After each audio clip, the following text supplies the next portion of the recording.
सो hey everyone, मेरा नाम है दीपक विश्वकर्मा और मैं आप सभी का स्वागत करता हूं मेरे इस यूट्यूब चैनल पर जिसका नाम है Deepak Vishwakarma Hindi horror stories podcast. और मुझे पूरी उम्मीद है आप सभी बहुत अच्छे होंगे। तो दोस्तों, आज मैं आप सभी के लिए कुछ ऐसी डरावनी कहानियां लेकर आया हूं जिन्हें हो सकता है अगर आप अपने हेडफोन्स लगाकर शांति से एक अंधेरे से भरे हुए कमरे में सुने तो आपको डर लगने लगे, आपकी रातों की नींद उड़ जाए।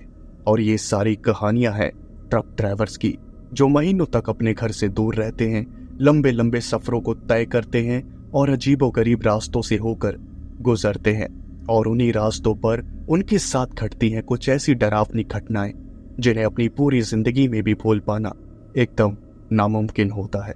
तो दोस्तों, अपने जो हेडफोन्स हैं उन्हें लगा लीजिए क्योंकि अब कहानियां शुरू होने वाली हैं। और बस मैं आप सभी से एक छोटी सी रिक्वेस्ट करना चाहूंगा, अगर आप सभी को कहानी और आवाज पसंद आए तो प्लीज वीडियो को लाइक कर देना, चैनल को सब्सक्राइब जरूर से कर देना अगर नहीं किया है तो, और कमेंट सेक्शन खुला हुआ है, आपको कहानी और आवाज कैसी लगती है कमेंट करके जरूर बताइएगा।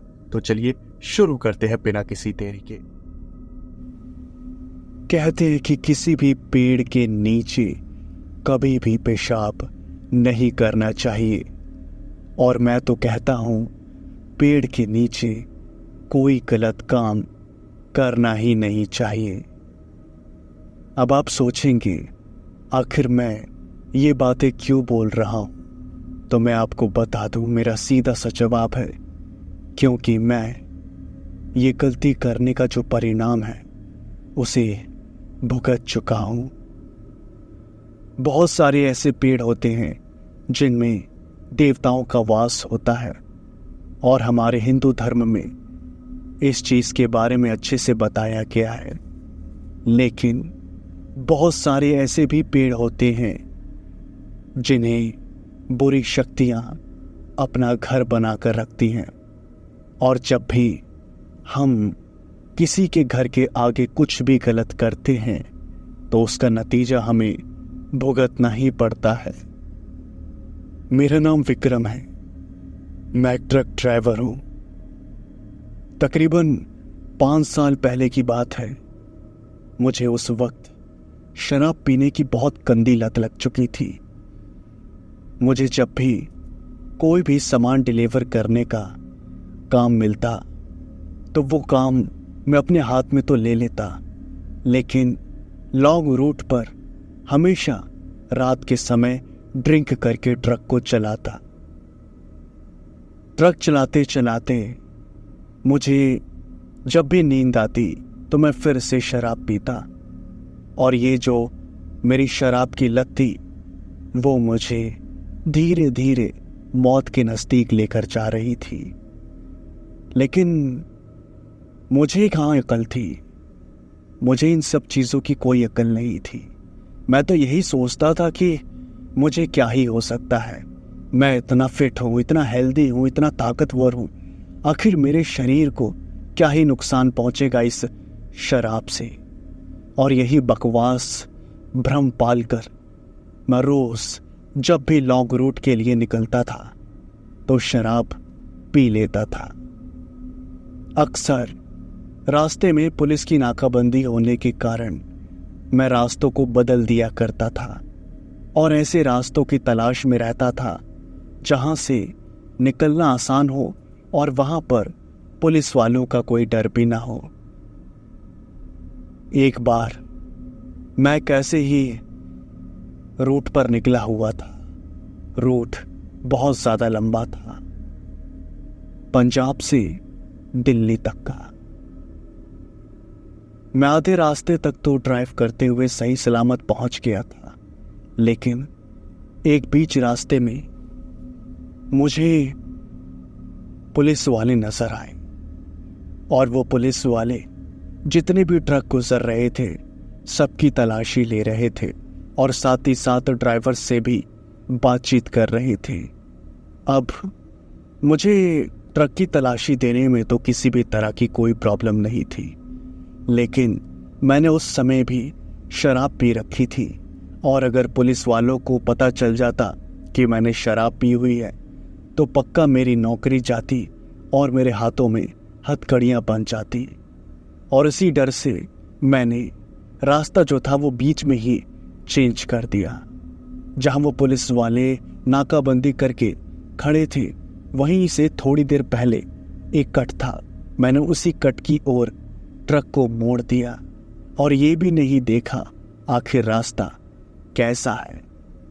शुरुआती समय तक तो रास्ता ठीक ठाक था, लेकिन धीरे धीरे रास्ता कच्चा होने लगा और अब मेरे पास उस रास्ते पर आगे बढ़ने के अलावा कोई दूसरा रास्ता नहीं था और मैं चुपचाप बिना किसी परेशानी के आगे बढ़ भी रहा था। नशे के चक्कर में मैं इतना ज्यादा बावरा हो गया था कि मुझे ये तक नहीं पता चल रहा था आखिर ये रास्ता जाता कहाँ पर है और मुझे कौन से रास्ते पर निकलना है। बस मुझे इतना पता था कि कहीं ना कहीं तो मेन रोड पर ये रास्ता लेकर चला ही जाएगा और उसके बाद मेन रोड से तो मुझे सारे रास्ते पता ही हैं। मैं यही सब बातें सोचकर ट्रक को चला रहा था, तभी अचानक से उसी कच्ची सड़क पर मुझे बहुत जोर की पेशाब लगी। अब मैंने शराब पी रखी थी तो पेशाब रोकना बहुत ज्यादा मुश्किल था। मैं एकदम शेर बनकर अपना ट्रक रोक देता हूं, बाहर की ओर देखता हूं तो आसपास सिर्फ और सिर्फ मुझे मैदान नजर आता है। दूर दूर तक सिर्फ और सिर्फ मैदान। उसके बाद जब मैं नीचे उतरता हूं तो नशे में मैं किसी शेर से कम नहीं था। सारी दुनिया जैसे मेरे कदमों में झुकी हुई हो। एकदम शान से मैं देखने लगा आखिर कहां पर मैं पेशाब करूं। उस समय मेरी अकल पर ऐसा पर्दा पड़ा हुआ था कि इतने बड़े मैदान को छोड़कर मैंने एक पेड़ को देखा और उसी पेड़ की तरफ पेशाब करने के लिए चल दिया।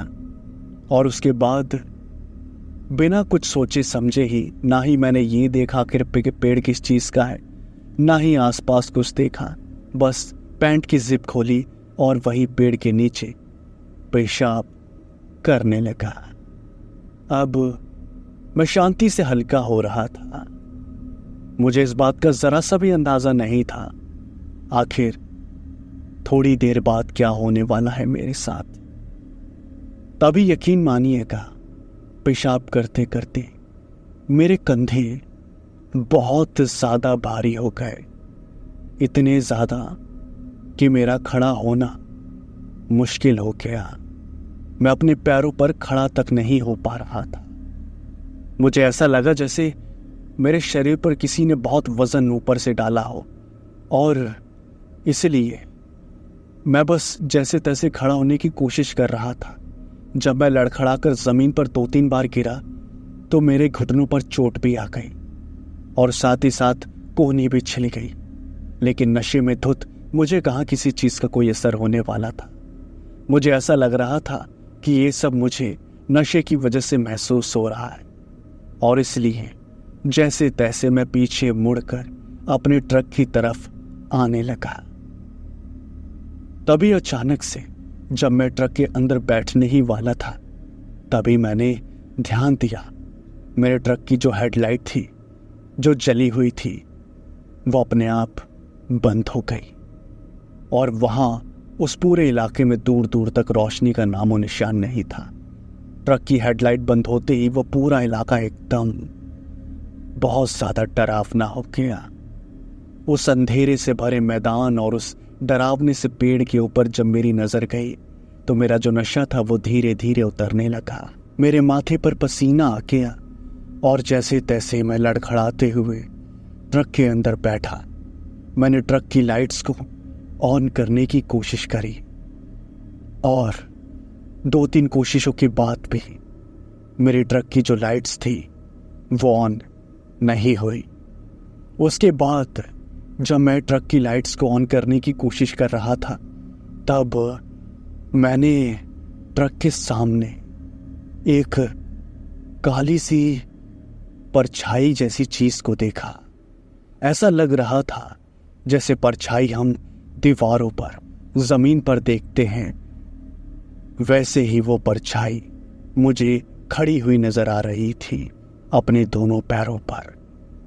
उस काली परछाई को देखकर मेरा जो नशा था वो और भी ज्यादा कम हो गया, और उसके बाद जैसे तैसे मैंने घबराते हुए अपने कपकपाते हुए हाथों से बहुत मुश्किल से ट्रक की जो हेडलाइट्स थी उन्हें ऑन किया, और हेडलाइट्स ऑन होते ही वो काली परछाइयां वहां से गायब हो गई। उसके बाद जब मैंने ट्रक स्टार्ट करने की कोशिश करी तब मेरे दिमाग में अचानक से ही बहुत बुरे बुरे ख्याल आने लगे। ऐसे ख्याल जिन्हें अगर मैं आपको बता दूं तो हो सकता है आप भी डर जाएं। मुझे ऐसे ख्याल आ रहे थे जैसे अगर मैं अपना सर ट्रक के नीचे दे दूं तो कैसा महसूस होगा, अगर मैं अपना हाथ इस ट्रक के गर्म इंजन ऑयल में डाल दूं तो कैसा महसूस होगा, या फिर इस पूरे ट्रक को अगर मैं अपने ऊपर चढ़ा लूं तो मुझे कितना दर्द महसूस होगा। ये सारी चीजें मुझे ऐसे सूझ रही थी क्यूरियोसिटी के साथ में, जैसे कितनी एक्साइटिंग चीजें मैं सोच रहा हूं करने के लिए। मुझे कहीं ना कहीं वहां बहुत नेगेटिव एनर्जी मिल रही थी, और वो नेगेटिव एनर्जी मुझे बहुत ज़्यादा गलत गलत काम करने के लिए उकसा रही थी।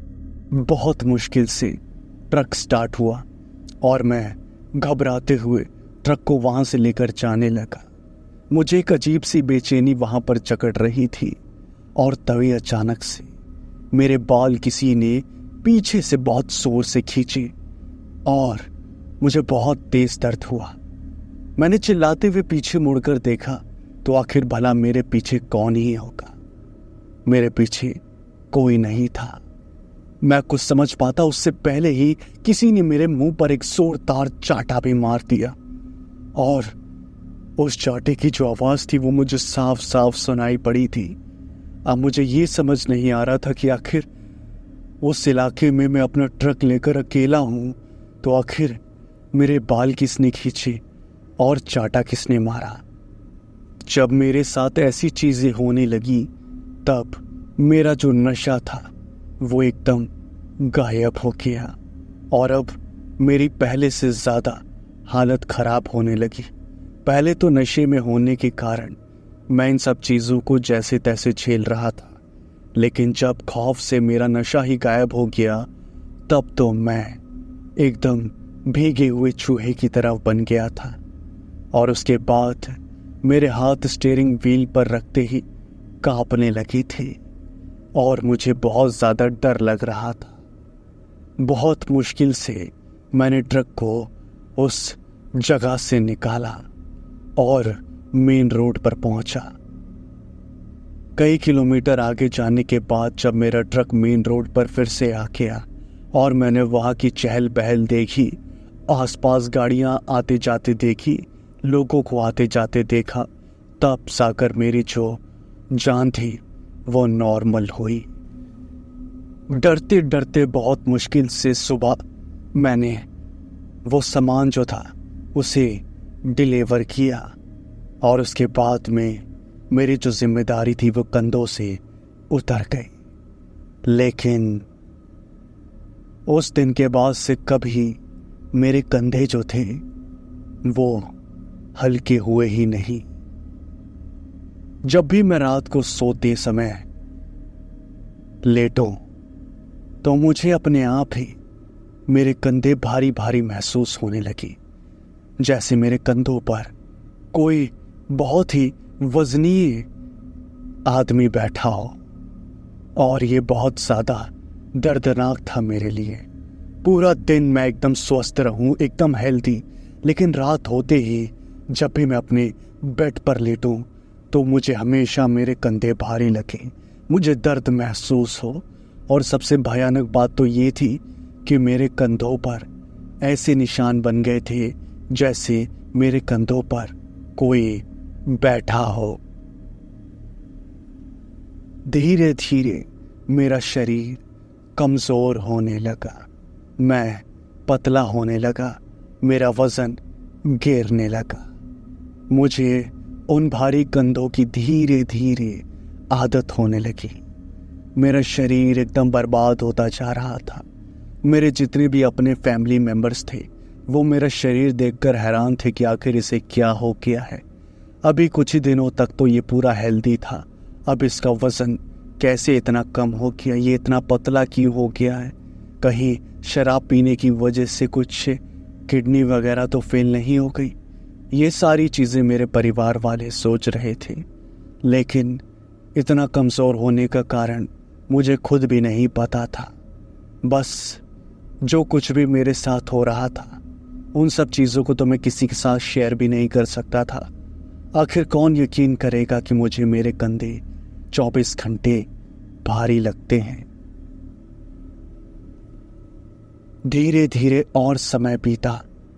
उसके बाद में मेरे जो शरीर की हालत थी वो बद से बदतर हो गई। मुझे उस समय ना ही भूत प्रेतों पर यकीन था, ना ही मैं भगवान में इतना मानता था। लेकिन जब मेरा शरीर मेरा साथ छोड़ने लगा, मैं कमज़ोर पड़ने लगा, घर पर पड़े रहने लगा और मेरा जो ट्रक ड्राइवरिंग का काम था वो भी मेरे हाथ से निकल गया, तब जाकर मेरे जो घर वाले थे उन्होंने ज़बरदस्ती एक पंडित जी जो थे उन्हें मुझे दिखाया। उन्होंने कुछ खास नहीं बोला मेरे बारे में, उन्होंने सिर्फ इतना बोला कि कोई ज़्यादा परेशानी नहीं है, बस इन्हें मंदिर लेकर जाओ और उसके बाद में इन्हें कहो कि जो इन्होंने किया है उसकी माफ़ी मांगे। उसके बाद में पूरा परिवार मुझे देखने लगा, आखिर मैंने ऐसा क्या कर दिया। उसके बाद में जब मैं मंदिर पहुंचा और मैंने उन पंडित जी को सारी बात बताई आखिर मैंने क्या किया है, उसके बाद उन्होंने मुझसे कहा कि मुझे बताने की कोई ज़रूरत नहीं है, मैं जानता हूँ तुमने क्या किया है, तुम बस थोड़ी देर हाथ जोड़कर बैठे रहो और भगवान को याद करो। यकीन मानो, तुम्हें इस मुसीबत से अगर कोई निकाल सकता है तो वो सिर्फ भगवान ही है और कोई नहीं। इसलिए मेरे साथ आंखें बंद करके सिर्फ और सिर्फ भगवान को याद करो, तुम्हारे मन को पक्का शांति मिलेगी। उसके बाद जैसा जैसा पंडित जी कहते गए वैसा वैसा मैं करता गया और अचानक से ही मेरे कंधे जो थे वो मुझे हल्के महसूस होने लगे। ऐसा महसूस होने लगा जैसे मैं अब ठीक हो गया हूँ और अब मैं एकदम फ्री हूँ। मेरा शरीर एकदम हवा की तरह हो गया था, एकदम फुर्तीला, दिल भी एकदम खुश हो गया था। ऐसा लग रहा था जैसे बहुत भारी बोझ सिर्फ मेरे कंधे पर ही नहीं बल्कि मेरे दिमाग और मन पर भी था और वो अब उतर गया है। उसके बाद में पंडित जी ने मुझे कुछ काम बोले। उन्होंने मुझसे कहा कि कुछ गरीबों में कपड़े दान करो और कुछ गरीबों को खाना खिलाओ। तुमने वो जो पेशा वाली हरकत करी है उसकी भरपाई के लिए, और आगे से कभी भी किसी भी वृक्ष के नीचे कोई भी गलत काम मत करना, क्योंकि कई सारे पेड़ों के ऊपर भगवान वास करते हैं और कई सारे पेड़ों के ऊपर बुरी ताकतें। और एक चुड़ैल इतने दिनों से तुम्हारे कंधे पर बैठी हुई थी और तुम्हारे शरीर को धीरे धीरे चूस रही थी। वो तो तुम सही समय पर यहाँ पर आ गए, वरना तुम्हारा बच पाना बहुत ज़्यादा मुश्किल हो जाता। और ये सुनते ही मेरे पैरों तले ज़मीन खिसक गई, मेरे हाथ पैर फूल गए। आखिर मैं इतनी रातों से, इतने दिनों से सो रहा हूँ, उठ रहा हूँ, और जब जब मेरे कंधे पर भारीपन महसूस हुआ तब तब मेरे कंधे पर एक चुड़ैल बैठी हुई थी। ये सोचकर ही शरीर में सिहरन आ जा रही थी। लेकिन मेरे परिवार वालों ने जैसे तैसे मुझे समझाया कि आखिर जो हो गया वो हो गया, अब उन चीज़ों को याद करके कोई फ़ायदा नहीं है। और इसी वजह से मैंने भी धीरे धीरे उन चीज़ों को भुला दिया और अपने काम में फिर से लग गया।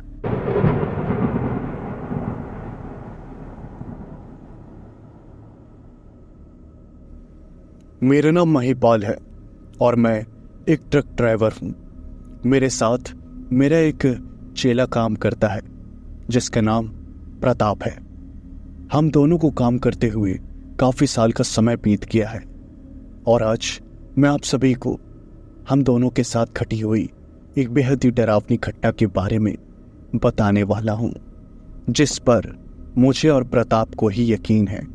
और अगर हम किसी और को इस घटना के बारे में बताते हैं तो वो हम पर यकीन नहीं करता। मुझे पूरी उम्मीद है आप लोग हम पर ज़रूर यकीन करेंगे। तकरीबन 8 साल पहले की बात है। मैं और प्रताप चंडीगढ़ जा रहे थे और हमारा जो रूट था वो बहुत ही ज़्यादा व्यस्त था। जगह जगह हमें ट्रैफिक मिल रहा था और हम बहुत ही ज़्यादा परेशान हो रहे थे। दिन भर ट्रक चलाने के बाद मेरे हाथों ने जवाब दे दिया था और मैं बहुत ज़्यादा थक गया था। मेन रोड पर मैं अपने चेले को गाड़ी नहीं दे सकता था क्योंकि मेरे चेले को गाड़ी चलाना तो आ गया था, लेकिन वो इतना एक्सपर्ट नहीं हुआ था कि वो मेन रोड पर इतनी सारी गाड़ियों के बीच में ट्रक को संभाल सके। इसलिए मजबूरन मुझे ही ट्रक हैंडल करना पड़ रहा था। तभी अचानक से मेरा जो चेला है प्रताप, उसने मुझसे कहा, उस्ताद जी मुझे हल्का होना है, कहीं देखो ना हल्का होने के लिए जगह। जब ये बात मैंने सुनी तो मुझे गुस्सा बहुत आया और मैंने घूरते हुए प्रताप की ओर देखा। मैंने कहा, यहाँ कहाँ मूतेगा, बता, कहीं मूतने की जगह तुझे नजर आ रही है? एक तो यहाँ मैं परेशान हो गया हूँ, दिन भर ट्रक चलाया है और अब रात में भी चलाना पड़ रहा है। इतना ट्रैफिक जाम वाला रास्ता है, हर 10 मिनट में ट्रक रुक जा रहा है और वहाँ मालिक का फ़ोन आ रहा है और बार बार पूछ रहा है मालिक कि आखिर सामान कब तक डिलीवर होगा। और तुझे तो किसी बात की कोई परवाह नहीं है, पता नहीं कब तू एक्सपर्ट होगा और मेरा काम थोड़ा हल्का करेगा।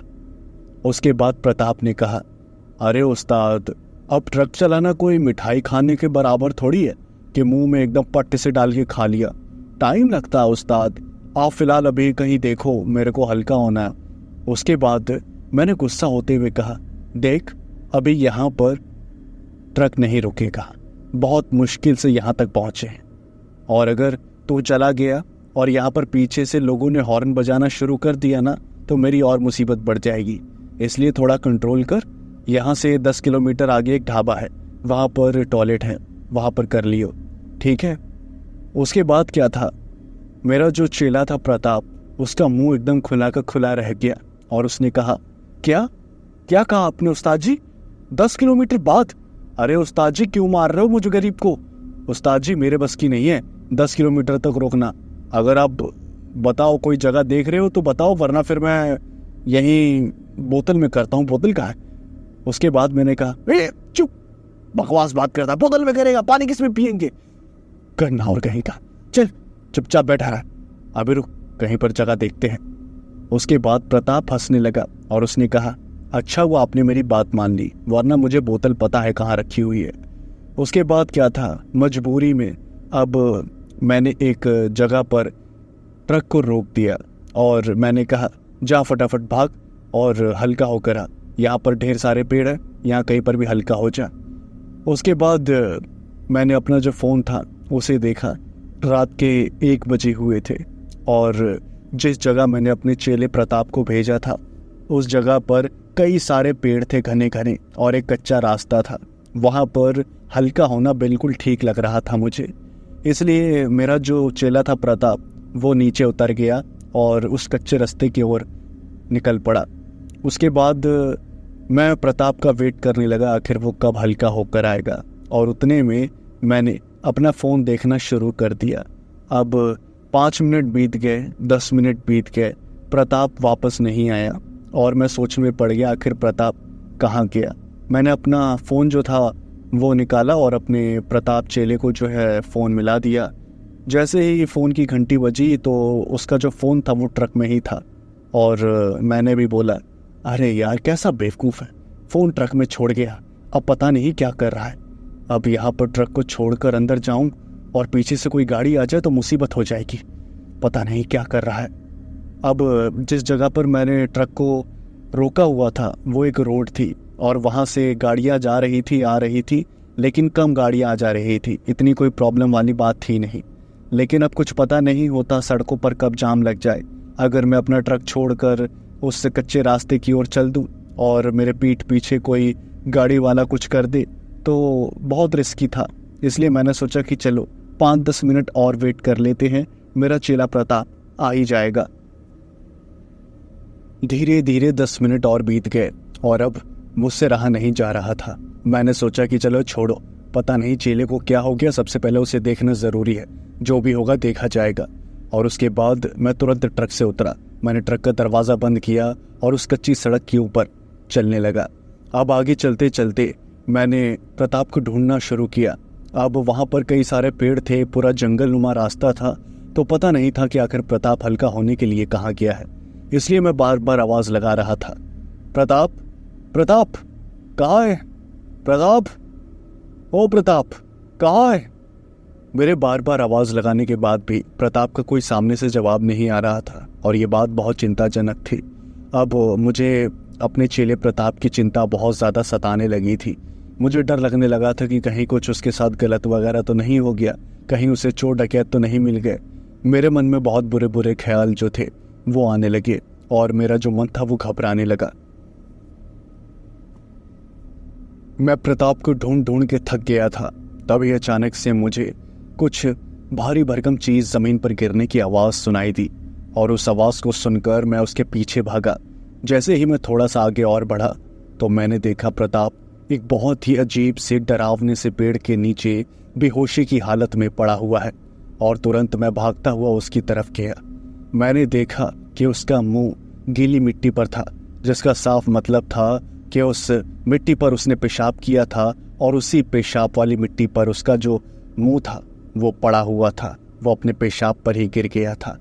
और मैं एकदम हैरान हो गया कि आखिर मेरा जो चेला है प्रताप वो इतना ज़्यादा हेल्दी है, अचानक से इसे क्या हुआ? चक्कर आ गए, कमज़ोरी हो गई, क्या हुआ? या फिर इसने कुछ गलत देखा है? ये सारी चीज़ें सोच सोच कर मेरा दिमाग फटा जा रहा था। लेकिन अभी मुझे प्रताप की मदद करनी थी। मैंने तुरंत प्रताप को उठाने की कोशिश करी। प्रताप, प्रताप, प्रताप उठ, उठ, प्रताप तू ठीक तो है? मैंने बहुत बार कोशिश करी लेकिन प्रताप उठने का नाम नहीं ले रहा था। उसके बाद मैंने उसे अपनी गोद में उठाया और उठाकर अपने ट्रक के पास ले गया। जब मैं उसे ट्रक के पास लेकर जा रहा था तब उसके अंदर से एक अजीब सी बदबू आ रही थी। ऐसा लग रहा था जैसे वो जो पेशाब की बदबू होती है वही बदबू जो उसके शरीर से आ रही थी। अब जैसे तैसे उस बदबू को सहते हुए मैंने ट्रक के अंदर उसे रखा और वहाँ से प्रताप को ले जाने लगा। अब प्रॉब्लम ये थी कि उस जगह पर, जिस जगह पर हम थे, वहाँ आसपास कोई हॉस्पिटल नहीं था। मैंने थोड़ा सा गूगल मैप पर भी सर्च किया और लोगों से भी पता किया। लोगों ने बताया कि यहाँ से तकरीबन 8 किलोमीटर दूर एक हॉस्पिटल है और वहीं पर थोड़ा बहुत अच्छा इलाज होता है। अगर आप वहाँ पर लेकर जाएंगे तो आपकी पक्की हेल्प हो जाएगी। उसके बाद क्या था, मैंने तुरंत अपना जो ट्रक था वो उस हॉस्पिटल की तरफ बढ़ा दिया, क्योंकि चेले से बढ़कर मेरे लिए काम नहीं था। मैं उसे हॉस्पिटल की तरफ लेकर जा ही रहा था तभी अचानक से उसके शरीर में हरकत होने लगी। उसके हाथ पैर की उंगलियां हिलने लगी और ये देखकर मैंने थोड़ी चैन की सांस ली। मैंने कहा, प्रताप, प्रताप तू ठीक तो है? प्रताप, प्रताप तू ठीक तो है? और उसके बाद प्रताप को धीरे धीरे होश आने लगा। उसने मेरी तरफ देखा और आसपास का जो माहौल था उसे देखा। मैंने प्रताप से पूछने की कोशिश करी, प्रताप क्या हुआ था? सब कुछ ठीक तो है? आखिर तू वहां पर ऐसे गिर कैसे गया? कहीं तेरे शरीर में कोई कमजोरी? तेरी तबीयत तो ठीक है ना? मैं प्रताप से बहुत सारे सवाल कर रहा था, आखिर वो कैसे गिर गया, क्या हुआ, शरीर में कोई कमजोरी वगैरह या चोट तो नहीं लगी? ये सारे सवाल मैं प्रताप से पूछे जा रहा था, लेकिन प्रताप किसी भी बात का कोई जवाब नहीं दे रहा था और उसका जो बिहेवियर था वो थोड़ा सा मुझे अलग लग रहा था, क्योंकि जब भी मैं प्रताप से कोई भी सवाल करता था तो प्रताप एक ही बार में मुझे जवाब दे देता था। लेकिन उस रात जब वो मेरे साथ बैठा हुआ था तो मैं सवाल पे सवाल पूछे जा रहा था, लेकिन प्रताप के मुंह से एक भी जवाब नहीं निकल रहा था। मैं बार बार कोशिश कर रहा था प्रताप मुझसे कुछ बोले, कुछ जवाब दे, लेकिन प्रताप सिर्फ बेजान लाश की तरह सीट पर बैठा हुआ था। फिर मैंने सोचा कि चलो जो भी होगा डॉक्टर वगैरह देख लेंगे, आखिर मैं कितना ही कोशिश करूं। मैं ये सोच रहा था तभी अचानक से प्रताप ने खुद के गाल पर एक बहुत जोर का चाटा मारा और उसकी जो आवाज़ थी उसे सुनकर मैं दहल गया। मैंने प्रताप की ओर देखा तो प्रताप का जो गाल था जिस पर उसने चाटा मारा था वो गाल पूरा लाल हो गया था और प्रताप के चेहरे पर कोई इंप्रेशन नहीं था। मैंने कहा, प्रताप प्रताप तू ठीक तो है? आखिर आखिर तूने खुद को चाटा क्यों मारा? प्रताप ने कुछ भी नहीं बोला और उसके बाद मैंने प्रताप को झंझोड़ते हुए पूछा, प्रताप तेरा दिमाग तो ठीक है ना? तूने अपने आप को ऐसे मारा कैसे? तू मुझे ठीक नहीं लग रहा है। तू पहले बात अपने हाथों को कंट्रोल कर। मैं ये बात बोल ही रहा था तभी प्रताप ने अपने दूसरे हाथ से अपने दूसरे गाल पर भी एक घुमाकर चाटा मारा और वो बार बार खुद को चाटा मारने लगा। मैंने प्रताप के हाथ को पकड़ा और जैसे तैसे उसे रोकने की कोशिश करी। अब ट्रक का जो स्टीयरिंग व्हील था वो भी मेरे कंट्रोल में था, इसलिए मैं ज़्यादा उसे रोक नहीं पा रहा था। जैसे तैसे मैंने बहुत मुश्किल से प्रताप को रोका। मैंने बहुत मुश्किल से अपने ट्रक को साइड पर लगाया और उसके बाद फिर दोनों हाथ प्रताप के पकड़े। मैंने प्रताप को बहुत जोर से झंझोरा और कहा, तू अपने होश में तो है? तुझे पता भी है तू क्या कर रहा है? आखिर तू खुद को नुकसान क्यों पहुंचा रहा है? और तभी अचानक से कुछ ऐसा हुआ जिसके बारे में मैंने कभी अपने जीवन में सोचा नहीं था। प्रताप ने मेरे मुंह पर थूक दिया और थूकने के बाद एक अजीब सी हंसी हंसने लगा। वो हंसी प्रताप की नहीं थी, ऐसा लग रहा था जैसे कोई औरत हंस रही हो। उस औरत ने जो उस प्रताप के अंदर थी उसने मेरे मुंह पर थूका था और उसने मुझसे कहा, इसने मेरे घर पर मूता है, मैं इसे बहुत बुरी मौत मारूंगी, छोड़ूंगी नहीं इसे। और ये कहकर प्रताप लड़की की आवाज में बहुत जोर जोर से हंसने लगा और अपने आप को लगातार चाटे मारता रहा। और ये देखने के बाद मेरी जो हालत थी वो खराब हो गई। मैं समझ गया कि जो कुछ भी प्रताप के साथ हुआ है उसे कोई डॉक्टर ठीक नहीं कर सकता, बल्कि उसे किसी अच्छे से पंडित की ज़रूरत है जो उसके ऊपर से ये चुड़ैल का साया जो है उतार सके। जब प्रताप ने मेरे मुंह पर थूका था तब तो मेरा खून जो था वो एकदम उबाल मार रहा था, लेकिन मैं भी ये भी जानता था कि ये प्रताप नहीं कर सकता। और दूसरी बात, प्रताप भले ही मेरा चेला हो, लेकिन उसके साथ रहते रहते, उसके साथ अपना सुख दुख बांटते बांटते मैं उसे कहीं ना कहीं अपना बेटा मानने लगा था। और मैं चाहकर भी उसके ऊपर ना ही हाथ उठा सकता था, ना ही उसके साथ कुछ गलत होने दे सकता था। इसलिए मैंने अपना रुमाल निकाल कर अपना मुंह साफ किया और बस यही प्रे करने लगा कि जल्द से जल्द प्रताप ठीक हो जाए। उसके बाद मैंने प्रताप के दोनों हाथ पैरों को बांध दिया ताकि वो बुरी शक्ति प्रताप को नुकसान ना पहुंचा पाए, और उसके बाद मैंने ट्रक को चालू कर दिया। प्रताप फिर से एकदम शांत हो गया। उसके शरीर में कोई हरकत नहीं हो रही थी, बस उसकी निगाहें सामने की ओर थी और मैं ट्रक चलाया जा रहा था। तभी थोड़ी देर बाद मुझे एक अजीब सी गंदी बदबू आने लगी और वो बदबू सूंघते ही मेरा मन उल्टी को होने लगा। उसके बाद मैंने देखा आखिर ऐसी कौन सी चीज़ है मेरे ट्रक में जो इतनी गंदी बास मार रही है। उसके बाद मैंने देखा प्रताप ने अपने पैंट में ही पेशाब कर दिया था और उसी पेशाब की जो बदबू थी वो मुझे आ रही थी। जब मैंने प्रताप की तरफ देखा तो वो हंस रहा था, उसके चेहरे पर हंसी थी। ऐसा लग रहा था जैसे उसके अंदर मौजूद आत्मा मुझे परेशान करना चाहती हो। उस आत्मा ने मुझे बहुत परेशान करने की कोशिश करी। वो आत्मा चाहती थी कि मैं गुस्से में आकर प्रताप को मारूं, पीटूं, उसे चोट पहुंचाऊं, लेकिन मैं उसकी जो मंशा था उसे अच्छी तरह से जानता था, इसलिए मैंने बिल्कुल भी गुस्सा नहीं किया। बहुत शांत मन से मैंने एक मंदिर के पास अपना जो ट्रक था उसे रोक दिया और तुरंत प्रताप को ज़बरदस्ती ट्रक से नीचे उतारने लगा। अब प्रताप के दोनों हाथ पैर बंधे हुए थे, इसलिए वो चाहकर भी खुद को रोक नहीं पा रहा था। तभी अचानक से उसने जब मंदिर की ओर देखा तो उसके शरीर में एक अजीब सी कंपन मैंने खुद महसूस करी, क्योंकि उसका हाथ मैंने पकड़ा हुआ था और उसकी निगाहें मंदिर पर जाकर एकदम टिक गई और वो ना ही लेफ्ट देख रहा था, ना ही राइट, ना ही ऊपर, ना ही नीचे। बस मंदिर की ओर उसकी निगाहें थी और वो ऐसे मंदिर को देख रहा था जैसे मंदिर के अंदर उसका काल बैठा हो। उसके बाद मैंने बहुत ताकत लगाने की कोशिश करी जिससे मैं प्रताप को उस मंदिर में लेके जा सकूं, लेकिन प्रताप का शरीर इतना ज़्यादा भारी हो गया था कि मैं प्रताप को ट्रक से नीचे उतार ही नहीं पा रहा था। प्रताप के हाथ पैर बंधे हुए थे, लेकिन फिर भी उसका शरीर पता नहीं कैसे अपने वजन को बढ़ा रहा था और मैं जानता था कि ये काम उसके अंदर मौजूद उस बुरी शक्ति का ही है। इसलिए मंदिर के आसपास मैंने कुछ श्रद्धालुओं को आते जाते हुए देखा और मैंने उनसे मदद मांगी। उसके बाद 3-4 लोग मेरे पास आए और उन्होंने मुझसे पूछा कि क्या बात है। मैंने उन्हें बताया कि आखिर इस लड़के ने एक पेड़ के नीचे पेशाब कर दिया है और कोई बुरी शक्ति इसके अंदर जो है वो आ गई है। उसके बाद उन्होंने मेरी मदद करी और प्रताप को मिलकर जो है ट्रक से बाहर निकाला, लेकिन अभी हमारी जो मुसीबतें थी वो फिर भी ख़त्म नहीं हुई थी। हम प्रताप को बहुत मुश्किल से अंदर जो है मंदिर के ले जाने की कोशिश कर रहे थे, लेकिन प्रताप अकेला ही इतना ताकतवर पड़ रहा था कि हम उसे वहाँ से कुछ कदम आगे भी नहीं लेकर जा पा रहे थे। धीरे धीरे करके 15 से 20 श्रद्धालु वहाँ पर आ गए और उन्होंने अपनी ताकत लगाई, तब जाकर प्रताप उस मंदिर के अंदर जा घुसा।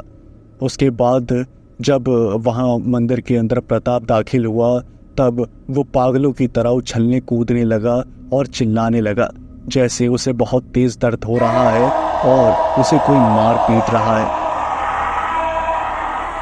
और इस दौरान उसके मुंह से प्रताप की आवाज़, मतलब उसकी खुद की आवाज़ नहीं निकल रही थी, उसके गले से एकदम औरत की आवाज़ निकल रही थी और वो बार बार चिल्लाते हुए कह रही थी, मुझे बचाओ, मुझे बचाओ, मुझे यहाँ से ले जाओ, मुझे अपने घर छोड़ दो, मुझे उस पेड़ पर छोड़ दो। और ये कहते कहते प्रताप जो था वो चिल्लाता चिल्लाता बेहोश हो गया और ज़मीन पर धड़ाम से गिर गया। उसके बाद मैंने प्रताप को संभाला और कुछ लोगों ने और भी संभाला। थोड़ी देर बाद उसके मुंह पर पानी के छींटे जो थे वो मारे गए।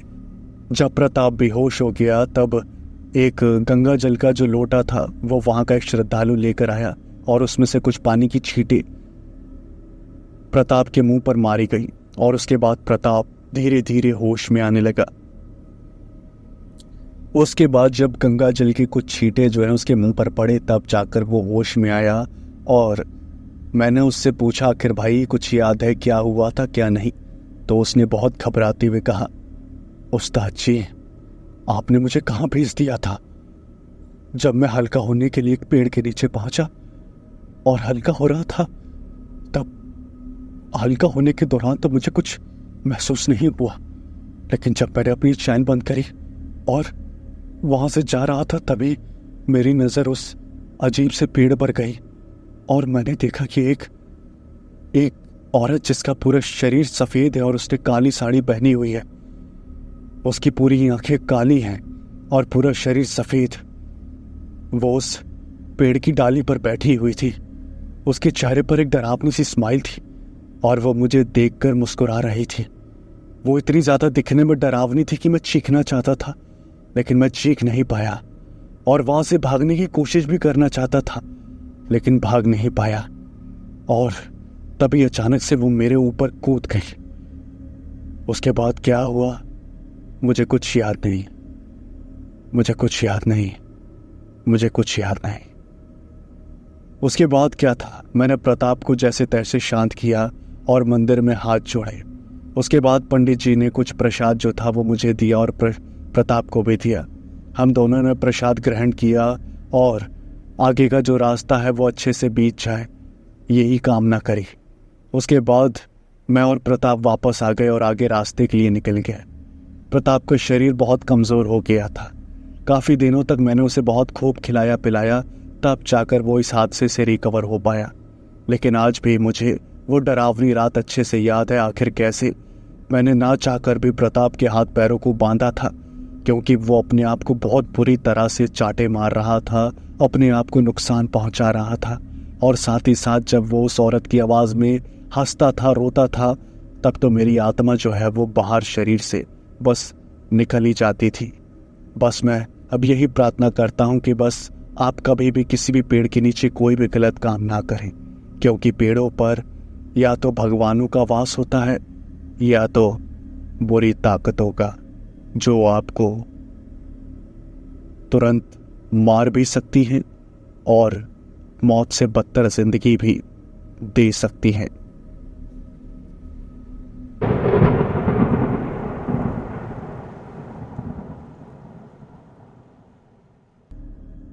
मेरा नाम सुजीत है और मैं एक पेशे से ट्रक ड्राइवर हूँ।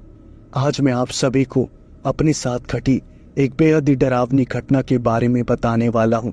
और यकीन मानिएगा, जिस रात ये घटना मेरे साथ घटी थी, उस रात मैंने बस मान लिया था कि ये मेरी ज़िंदगी की आखिरी रात है और मेरी जो आत्मा है वो मेरे शरीर से बाहर निकल जाएगी।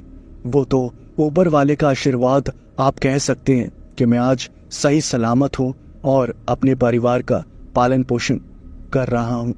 तो बात तकरीबन 6 साल पुरानी है, जब मैं दिल्ली में था। उस समय मेरे पास एक फ़ोन आया और फ़ोन जो था वो एक कंपनी का था, एक बाइक कंपनी का, एक शोरूम का। उन्होंने मुझे अपने शोरूम पर बुलाया। उन्होंने मुझसे कहा कि एक बाइक है और उसे उत्तराखंड डिलीवर करना है।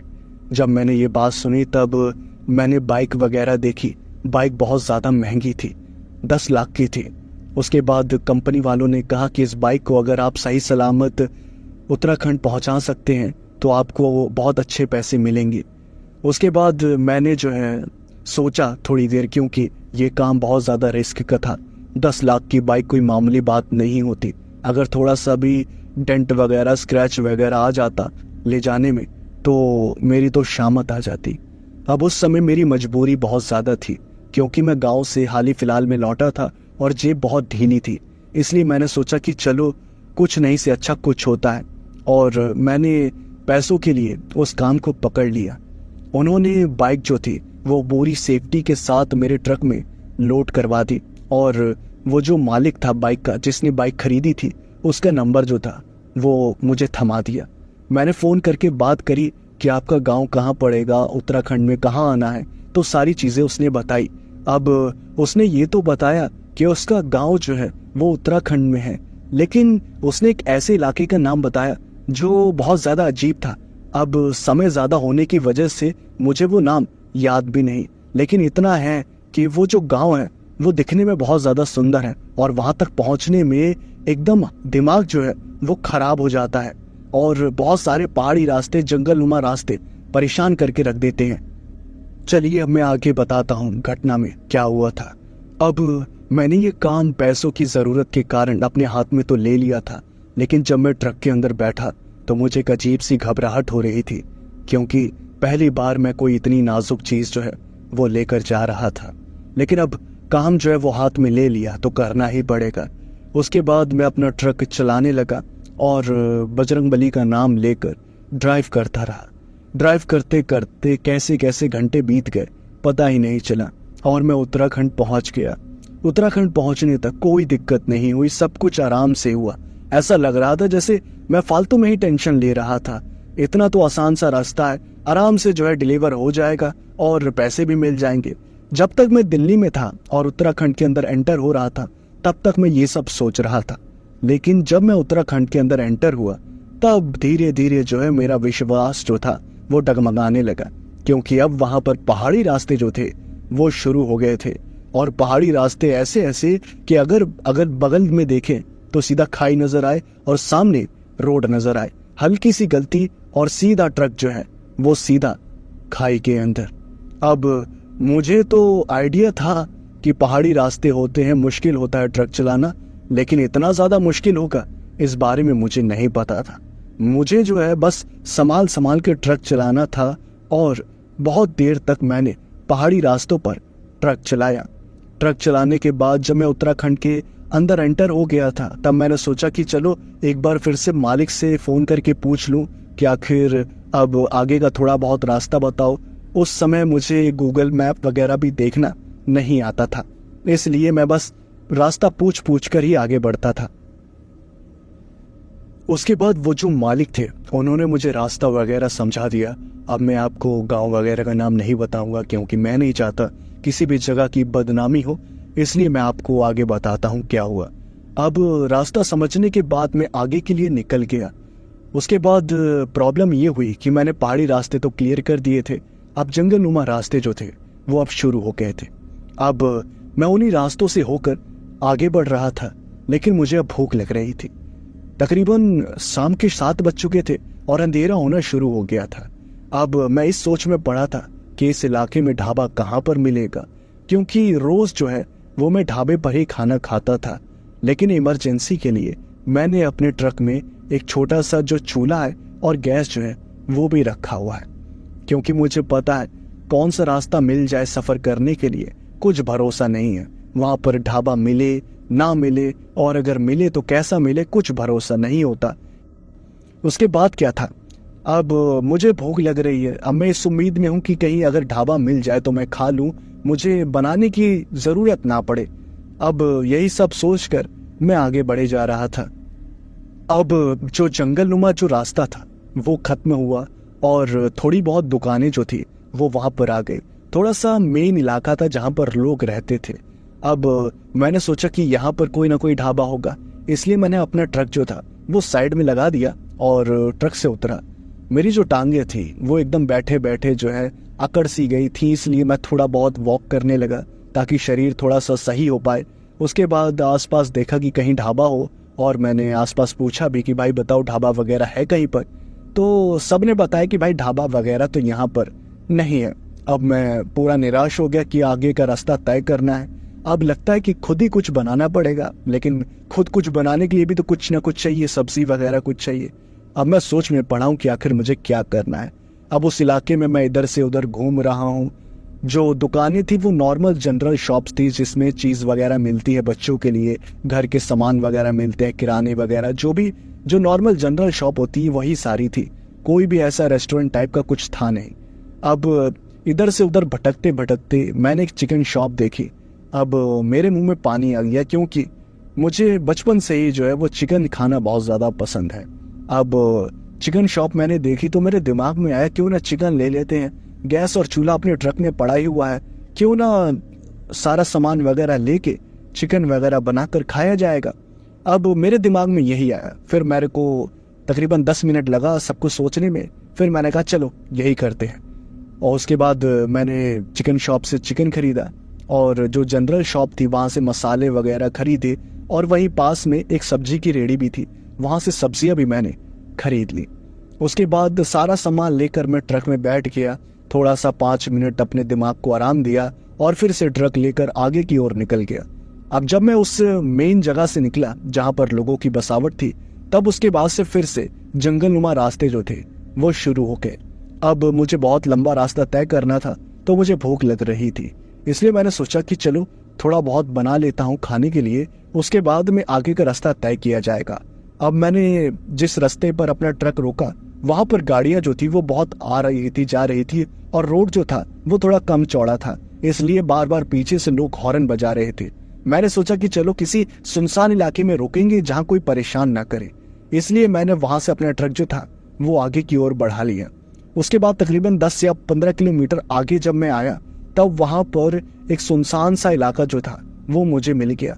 वहां पर दूर दूर तक किसी भी गाड़ी का कोई नामो निशान नहीं था। रोड भी अच्छी खासी चौड़ी थी। 10 मिनट में 15 मिनट में कोई ना कोई बाइक आ रही थी जा रही थी, तो उससे कोई प्रॉब्लम जो थी वो नहीं हो रही थी। अब भूख जो थी वो एकदम तांडव मचा रही थी पेट में, इसलिए मैंने सोचा कि चलो अब जो होगा देखा जाएगा, साइड में लगाओ ट्रक और फटाफट खाना बनाया जाए। यही सोचकर मैंने ट्रक साइड में लगाया। गैस और चूल्हा जो मैंने इमरजेंसी के लिए रखा हुआ था, बहुत समय से ऐसे ही पड़ा हुआ था क्योंकि ढाबे पर खाता था, उसकी मैंने साफ सफाई करी और खाना बनाना जो था वो शुरू कर दिया। अब उसके बाद जो भी प्रोसेस होता है चिकन बनाने का वो सब मैंने किया। पहले तेल वगैरह गरम किया, फिर जो भी प्याज वगैरह डाला। मैं अपने स्टाइल से बनाता ही हूँ, मुझे बहुत पसंद है, तो उस तरह से मैंने बनाया।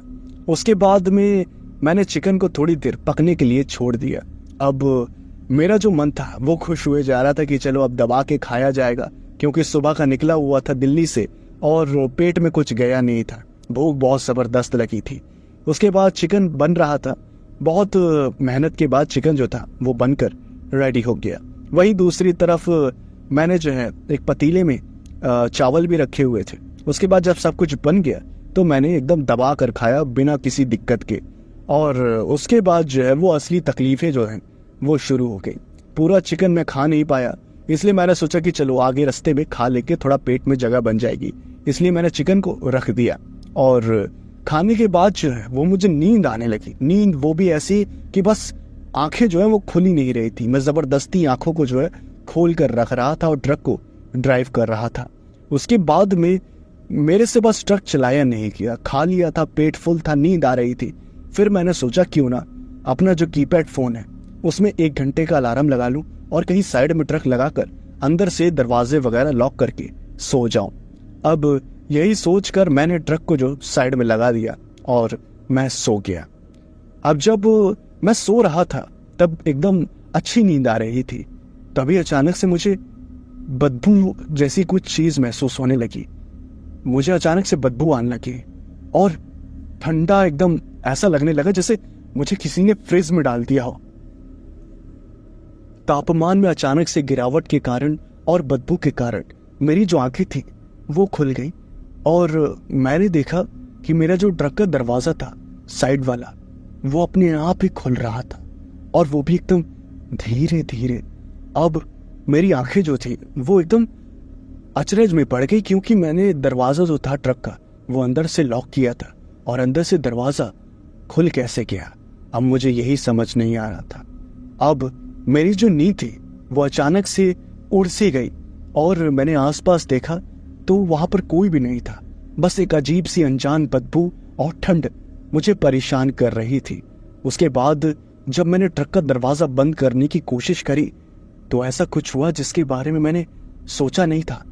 मैंने ट्रक का दरवाजा जैसे ही बंद करने की कोशिश करी, मेरे से दरवाजा बंद हुआ ही नहीं। ऐसा लगने लगा जैसे किसी ने ट्रक का दरवाजा बंद होने से रोक रखा हो, किसी ने दरवाजे को दूसरी साइड से पकड़ा हो। अब मेरी घबराहट जो थी वो बढ़ गई और मैंने देखा कि कढ़ाई में मैंने वहीं बगल में चिकन रखा हुआ था। उस चिकन के ऊपर जो प्लेट थी वो अचानक से ऊपर उठी और जो बगल वाली सीट होती है, ड्राइविंग के बगल वाली सीट, उस पर अचानक से एक जोर सा पड़ा और वो अंदर की ओर तप गई।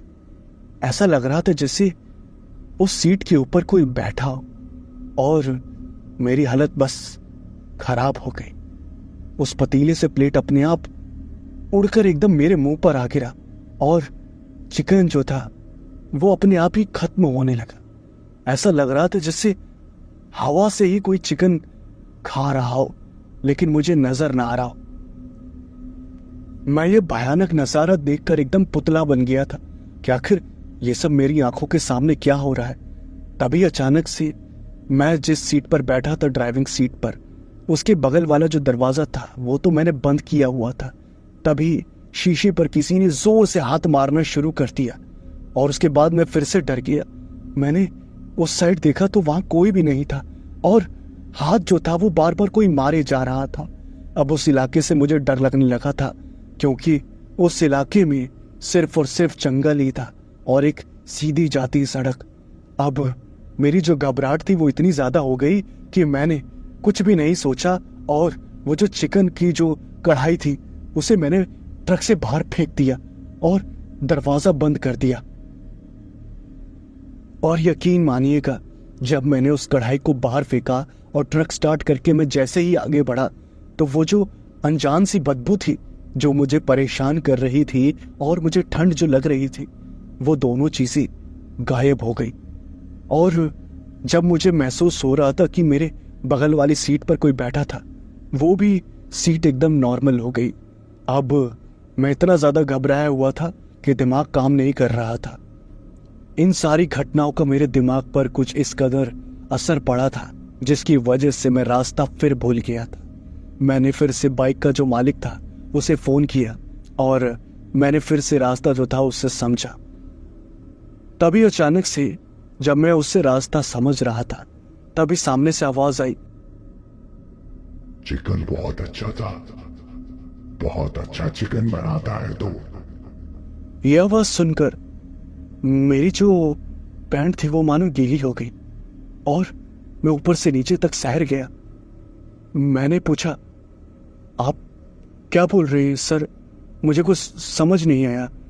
उसके बाद फिर से आवाज आई, चिकन बहुत अच्छा बनाता है तू, खाकर मजा आ गया। और मेरा जो फोन था वो मेरे हाथ से छूटकर गिर गया और अचानक से मेरे शरीर में एक जोर सा करंट दौड़ा। मुझे ऐसा महसूस हो रहा था जैसे किसी ने 2 तारे जो है वो मेरे शरीर में लगाकर करंट छोड़ दिया। इतना जोर का झटका था। इस झटके के बाद अचानक से मेरी आंखें खुली और मैंने देखा कि मैं अभी तक बेहोश था। जो कुछ भी मैंने देखा, उस कढ़ाई को ट्रक से बाहर फेंक देना, ट्रक चलाना, उस बदबू का चला जाना, मालिक को फोन करके रास्ता समझना, वो सब एक सपना था। मैं अभी भी उसी रास्ते पर था और वो जो कढ़ाई थी उसमें सिर्फ और सिर्फ हड्डियां बची हुई थी और कुछ भी नहीं। ड्राइविंग सीट पर पूरा चिकन जो था वो बिखरा हुआ था और साथ ही साथ वो जो दरवाजा था ट्रक का वो भी खुला हुआ था। मैंने बगल में देखा, जो मेरे बगल वाली दरवाजा था, बगल वाली सीट का दरवाजा, उसके शीशे पर भी हाथों के निशान थे और वो भी कई सारे लोगों के हाथों के निशान। उसके बाद मैंने जरा सी भी देरी नहीं करी। मैंने उस कढ़ाई को उठाकर बाहर फेंक दिया और वो जो हड्डियां थी उन्हें भी बाहर फेंक दिया। उस सीट पर मैंने पानी मारा ताकि वो सब चीजें जो थी, चिकन जो लगी हुई थी, वो साफ हो जाए और मैंने ट्रक को वापस स्टार्ट करके मैं वहां से निकल गया। अब जैसा मेरे साथ सपने में हुआ था वैसा रियल में हुआ। मैं रास्ता भूल गया था और मालिक को फोन करने में भी मुझे डर लग रहा था कि कहीं वो सपने वाली आवाज मुझे सुनाई ना दे। इसलिए मैंने मेन सिटी तक आने तक का वेट किया और उसके बाद जब मैं मेन सिटी में आ गया तब वहां पर मैंने चैन की सांस ली। अगली सुबह मैं बहुत मेहनत से उस आदमी के गांव में पहुंच गया और वहां पर बाइक को उतार दिया। उसके बाद मेरी हालत इतनी ज़्यादा बुरी हो गई थी, ऐसा लग रहा था जैसे मैं कोई पागल हूँ, कोई ट्रक ड्राइवर नहीं, पागल, बाल बिखरे हुए, शक्ल पे 12 बजी हुई है और यहाँ तक कि ऊपर से नीचे तक मैं पूरा पसीने से भीगा हुआ था। वो जो मालिक थे जिन्होंने बाइक खरीदी थी वो भी मेरी हालत देखकर बहुत अचरज में पड़ गए कि आखिर इसे हुआ क्या है, इसे ज़रूर कुछ ना कुछ हुआ है। और उन्होंने मुझसे पूछा कि तुम्हारी हालत बहुत ख़राब लग रही है, तुम्हारे साथ क्या हुआ है। अब मुझे यकीन नहीं था कि वो मेरी बातों पर यकीन करेंगे, लेकिन फिर भी बोझ हल्का करने के लिए मैंने सारी बातें बता दी और उन्होंने मुझसे कहा, शायद तुम उत्तराखंड में ज़्यादा आए गए नहीं हो, तुम्हें पता नहीं है कि ये पहाड़ी इलाके, ये जंगलनुमा रास्ते कितने ज़्यादा डरावने हो जाते हैं रात में। यहाँ पर बहुत सारी नेगेटिव एनर्जीज घूमती रहती हैं और नेगेटिव एनर्जीज को नॉन वेज बहुत ज़्यादा पसंद होता है। तुमने उस सुनसान रास्ते पर अपना ट्रक रोककर नॉनवेज बनाया और उस नॉनवेज की खुशबू से वहाँ पर जितनी भी नेगेटिव एनर्जीज थी वो अट्रैक्ट हो गई और वो नॉनवेज खाने के लिए तुम्हारे ट्रक के अंदर चढ़ के बैठ गई। अब ये सारी बातें जब वो जो मालिक थे उन्होंने कही तब मेरी हालत और भी ज़्यादा ख़राब हो गई और उन्होंने मुझसे कहा, ये लो, ये हमारे गाँव का एक मंदिर है, वहाँ ये लॉकेट मिलता है, इस लॉकेट को पहन लो, तुम्हें थोड़ी शक्ति मिलेगी इस हादसे को भुलाने में। और मेरी बात को याद रखना, जब भी अगली बार यहाँ पर आओ उत्तराखंड में तो ऐसी गलती वापस मत करना। पहाड़ों में और जंगलनुमा रास्तों में नॉनवेज मत बनाना, क्योंकि ऐसी बहुत बुरी आत्माएं होती हैं जो नॉनवेज के लालच में तुम्हारे पीछे पड़ जाती हैं। और मुझे तो ये भी लगता है कि अभी तक 1-2 आत्माएं तुम्हारे ऊपर लग चुकी होंगी। अपना ख्याल रखना, मेरी मानो तो मंदिर में एक बार दर्शन वगैरह कर ले। उसके बाद मैं इतना ज़्यादा डर गया था कि उन्होंने जो जो बातें बोली मैंने सब किया। मैं उनके गांव के मंदिर में भी गया, हाथ वगैरह जोड़े और वहाँ पर आशीर्वाद लिया। उन्होंने जो लॉकेट दिया था वो भी पहना और एक बार अपनी ट्रक का शुद्धिकरण भी करवाया। उसके बाद सारी चीज़ें होने के बाद मैं वहाँ से वापस लौटा। वैसे तो इस घटना को बहुत अरसे बीत गए, 6 साल हो गए हैं और इस घटना को भूलने की मैंने बहुत कोशिशें करी, लेकिन सारी कोशिशें नाकामयाब हो गई। आज भी मैं कभी अकेला बैठा रहता हूँ, नॉर्मल इधर उधर की बातें सोचता हूँ तो ये घटना एक ना एक बार मेरे दिमाग में आ ही जाती है। और जब भी ये घटना मुझे याद आती है तो मेरा मूड एकदम खराब हो जाता है, चिड़चिड़ापन लगता है और मुझे वो जो बदबू मुझे ट्रक में महसूस हुई थी वो बदबू मुझे वापस महसूस होने लगती है। और जब तक मैं मंदिर में एक बार दर्शन ना कर लूँ, प्रसाद ना खा लूँ, आशीर्वाद ना ले लूँ ईश्वर का, तब तक जो है मुझे कुछ ठीक नहीं लगता। अब मेरी आपसे यही रिक्वेस्ट है कि अगर आप उत्तराखंड जाते हो और वहाँ किसी ऐसे इलाके में जाते हो जहाँ पर बुरी आत्माएं होने का चांस हो, तो वहाँ पर ये सारी चीज़ें तो मत करना। एक तो परफ्यूम मत लगाना, दूसरा नॉनवेज वगैरह तो बिल्कुल भी वहाँ पर लेके मत जाना, क्योंकि पता नहीं होता कौन सी बुरी आत्मा कौन से लालच में आपके पीछे पड़ जाए।